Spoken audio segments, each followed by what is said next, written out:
gitu. Nah ini alam bertindak dengan gejolak-gejolak alam itu secara nggak langsung itu ada.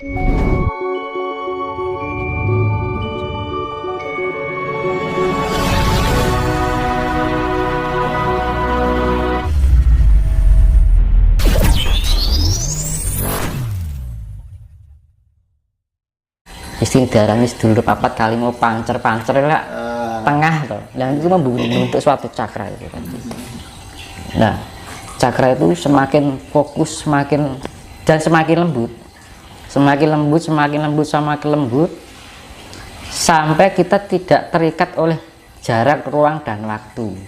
Nah ketika orang sudah tidak terikat dengan jarak, ruang, dan waktu, kita menembus yang namanya indera ketujuh.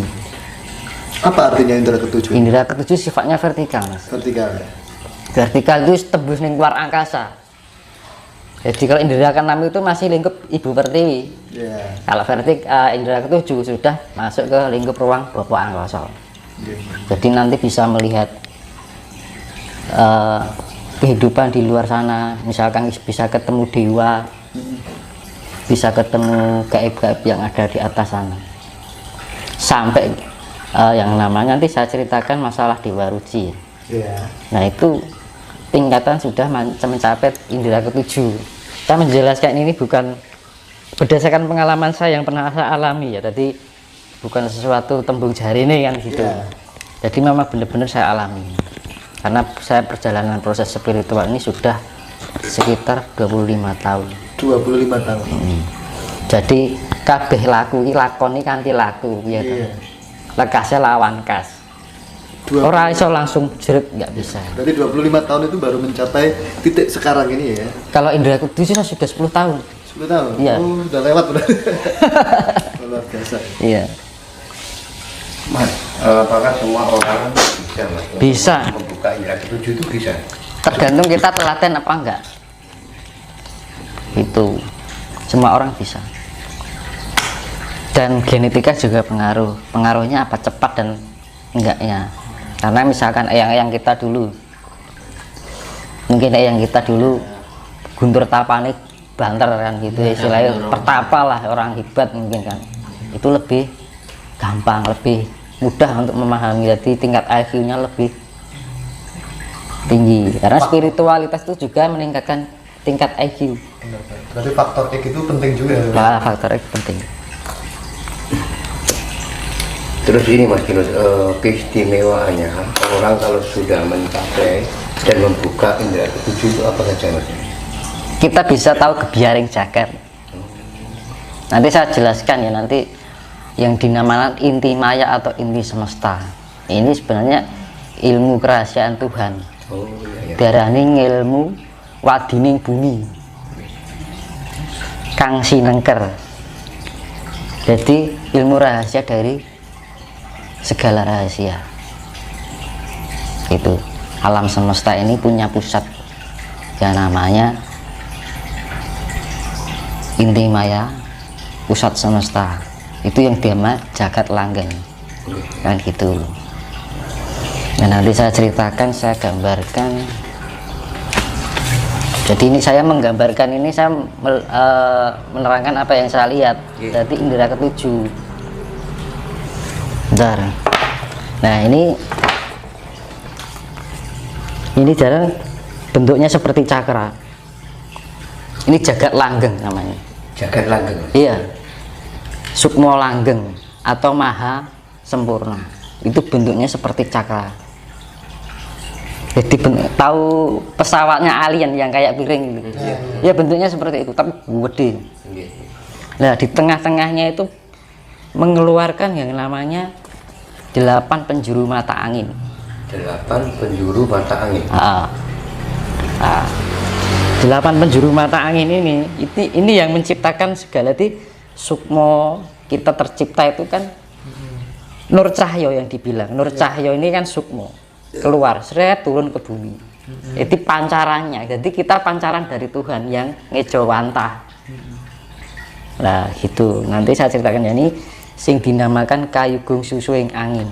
Ini saya ceritakan satu aja ya. Iya. Nek diceritake siji kabeh iki iso 5 dino kan. Itu namanya ini 8 penjuru mata angin. Nek basa gaule iki black hole. Betul. Nah, Lingkaran hitam. nah itu. Ini jadi saya gambarkan bentuknya seperti kan gambarnya apa maksudnya rasa sesuai lah sing pokoknya tak orang-orang. Nah, ini kita namanya Sukmo Langgeng. Sukmo Langgeng itu ya maha sempurna itu. Oke. Dia berputar kayak cakra. Ini menghasilkan 8 penjuru mata angin. Nah, salah satu ini mengeluarkan yang mana Nur Cahyo. Ini namanya Sukmo, pertama Sukmo Langgeng lah. Ketika bapak ibu jenengan, sedurunge jenengan dadi urung dadi jenengan kan ngono lho. Nggih. Mas apa jenenge? Rosi. Rosi. Ya sebelum jadi Mas Rosi. Jadi misalkan ini adalah ibu bapak ini urung ketemu jodohnya ya ceritanya. Iya. Nah, manakala dia menemukan jodohnya, itu kayak ada ikatan yang tersembunyi ya, yang mungkin tidak disadari. Lah itu nanti bertemu toh. Nah, secara pandang itu ini sudah terrespon. Nah, ini terrespon itu mengeluarkan cahaya yang dengan Nur Cahyo serut berjalan. Itu singgah di mata bapak waktu pandangan pertama dengan ibu. Itu sudah ada respon. Iya, Sudah itu yang terbentuk. namanya Sukmo. Kalau sudah nyawiji di mata bapak itu namanya Sukmo Jati. Yaitu yang namanya Sukmo Jati Dewa Ruci, Mas. Nah, Dewa Ruci apa Sukmo Jati. Lah ketika masuk ke akhirnya pacaran nih, Iya. masuk ke pelaminan, jadilah Sukmo Purbo. Jadi yang Sukmo Jati itu beralih ke Sukmo Purbo. Nah gitu. Nah setelah itu bapak sama ibu itu berhubungan intim, kan gitu. Berhubungan intim, akhirnya sing dijenengke Sukmo Wiseso. Nah itu sudah anu ayah-ayah kayak apa jenenge sperma. Lah itu Sukmo Wiseso itu kan direnai banyu putih saka bapa, banyu abang saka biyu. Nggih. Kapanjingnya Nur Cahyo. Kang manjing ana lintang juarawar kan ngono. Jadi lukat gaib kang manjing ana ning lintang juarawar itu bahasa Jawa ini kan kayak gitu. Jadi ini dari pancaran Sukmo Nur Cahyo iki mau lebu ke pangkonan ibu. Iya. Yang namanya darah. Nah itu tadi darah akhirnya bertemu apa yang namanya banyu abang. Yaitu ya nek diarani indung telur ya. Iya. Nah itu bertemu terbentuklah roh. Tersentuh jadi Sukmo, roh ini wadai Sukmo. Kan gitu. Tanpa ada roh nggak ada Sukma. Lah roh ki wadai apa? Enek nyawa. Lah nyawa ki wadai apa? 4 unsur alam yang ada di diri kita. Oh, berarti antara nyawa sama roh itu beda ya? Beda. Nyawa ki gini loh. Ini secara komputer ya. Listriknya. Nyawa itu listrik. Jadi kita dolanan HP. Iya. HP ini gambarnya sobah itu karena kita punya nyawa. Oh gitu. Karena apa? Itu mengandung listrik mulut diarani itu pergerakan 4 unsur alam yang ada diri yang akhirnya terciptalah nyawa. Energi listrik yang ada dalam diri kita disebut nyawa. Itu bisa dibuktikan di jagat gede. Jagat gede kan itu hujan, pas waktu hujan. Iya. Itu kan ada pergerakan angin, hujan, gravitasi bumi. Iya. Akhirnya terbentuklah petir dan Karena gesekan itu ya. nah itu nyawa nih jagat itu petir ini mau itu ada energi listriknya yang kapasitasnya gede. Nah kita juga ada, makanya di dolanan HP nalika wong wis karena ada pergerakan jantung ini kan obah. Iya. Antara nih banyu angin bumi gini yang ada dalam tubuh kita tuh ada aktivitas pergerakan. Iya. Akhirnya terbentuklah energi listrik. Ya kayak pit motor kan gitu toh. Iya. Sama aja, ono oli ini, ono sekere kan gitu. akhirnya bit motor iso muni, yaitu sing diarani nyawa. Lah eneke nyawa kuwi akhirnya dienggo wadah roh. Roh ki apa to? Rasa. Jenengan misalnya, nah, iki karet. Nggih. Di sini jenengan mang untung teli karet. Sungguh kenceng. Nyati sak jam. Mbok ngene telak ra rasane. Mati rasa mas. Mati rasa. Karena tidak teraliri itu tadi. Nah, kan nggak ada darahnya. Benar-benar. Berarti darah itu mengandung Nah sel itu yang, listrik. nah indera pengerasa, indera penglihatan pendengaran kita bisa merasakan karena ada roh. Arah itu tadi.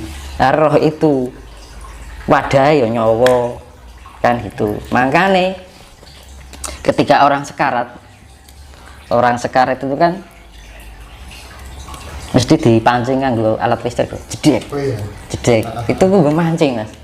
Jadi kaya motornya dipancing starter ben iso ngurup. Ya podo sistem kerjanya motor itu meniru sistem kerja manusia. Oke. Mas, bentar Mas Dinus. Ya. Tadi kan Mas Dinus bilang kalau antara roh dan nyawa itu kan beda. Nah, ini kalau orang yang sudah meninggal Mas, antara roh dan nyawa itu Kalau bisa. meninggal nyawa itu sudah hilang. Sudah hilang. Karena sudah nggak ada pergerakan dari 4 unsur alam dalam diri manusia. berarti kalau gitu antara nyawa dan roh sudah bisa ya. Tapi kalau orang meninggal sukmo tetap bali, Tetap karena bali. sukmo itu langgeng. Oh gitu ya. Itu. Nah, tapi kalau rohnya bisa nyawiji, rasa itu tadi darah itu mas. Iya. Kalau rasa itu darah sing kita bisa merasakan kan mergo ono darah lah mas. Ini darani roh. Kalau kita rasa kita apik, perbuatan kita baik, roh itu akan menyawiji dengan sukmo. Kan gitu. Iya. Makanya naik ke surga. Berarti yang naik itu sukmo ya, jalan Iya. kan sukmo. Tapi kalau perbuatan kita, rasa kita agak baik, ini terpisah dengan sukmo. Akhirnya jadi kayak roh gentayangan kayak gitu. Jadi kayak nggak punya tempat. Sukmo ora duwe, raga wis ora eneng. Kan gitu. Akhirnya Berarti mati terlantar ya? penasaran. Terlantar Nah, dunia, gitu. Mas, berarti kalau misalkan gini Mas, kan ada istilah reinkarnasi. Jadi kalau kan si A ini reinkarnasi dari yang mbah atau yang leluhur yang dulu Mas. Berarti yang reinkarnasi yang masuk ke dalam jasad orang itu sukmanya atau rohnya Mas? Genetika.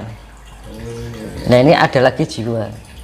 Jiwa itu pancaran. Oh, gitu ya. Jadi sukma yang menyatu dalam wujud wadat, raga, dan terbentuknya nyawa, terbentuknya roh, dan dari kesatuan dari unsur-unsur ini terbentuk pancaran.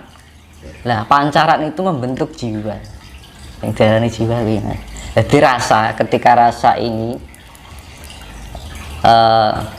kolaborasi antara rasa roh ini dengan nyawa ini, karena saking hebatnya ya, itu bisa jadi ibaratnya ini dari kolaborasi unsur-unsur ini menjadi satu, itu ibaratnya mata air.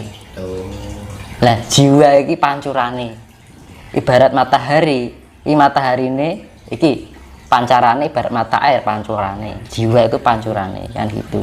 Lah pancurane itu bisa mencari genetik yang pas, akhirnya turun. Nah jiwa itu diarani bahasa ion. Bahasa ilmiahnya ion mas. Iya.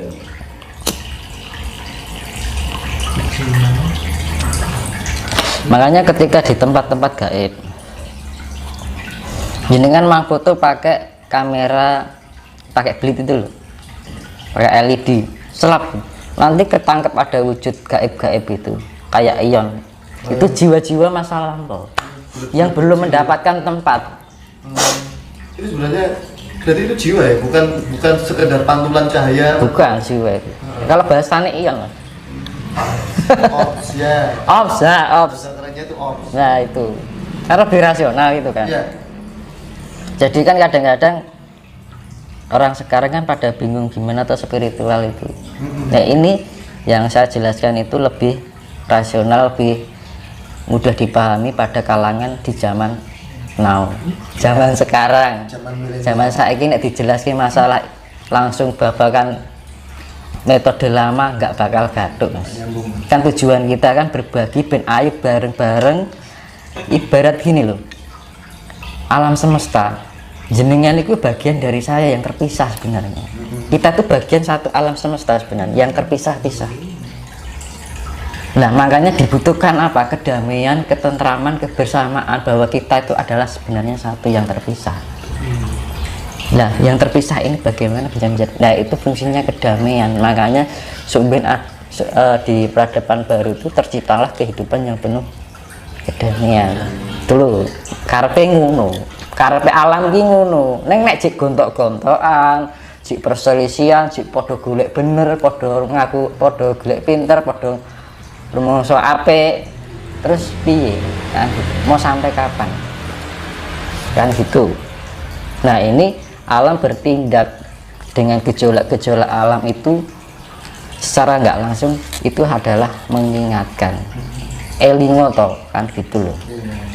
Kue kita gawe, kue ki bagian saka aku nih kok malah dadi kaya ngono kan ngono. Jadi kita gini pun soal peradaban baru. Dengan mohon mengucapkan tentang ini saya ceritakan ini dulu, saya selesaikan dulu. Belum ya? Sekarang gini, kenapa di bumi ini ada kehidupan? Tidak seperti kok di planet-planet lain tuh nggak ada kehidupan seperti di bumi.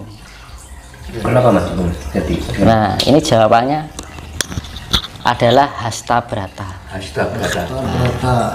Banyak orang yang menyangkutkan hasta brata ini sifatnya ini itu mau disekan mau apa senengannya otak-atik gatuk ya. Tapi saya ambil ilmu ilmiahnya dari pemahaman. Jadi fungsi ini tidak dituju so golek ngono iki mas. Jadi merangkum dari sifat-sifat yang sifatnya real, rasional, bukan irasional. Jadi rasional. Jadi 8 hasta itu 8 hasta lah 8 loh. Broto kayak laku. Laku itu kan berarti laku itu ada pergerakan atau aktivitas. Lah 8 itu apa? Siji surya itu matahari. Ya kan? Condro itu bulan. Kartiko itu bintang. Angkasa itu langit. Iya toh? Maruta itu banyu. Dahono itu geni.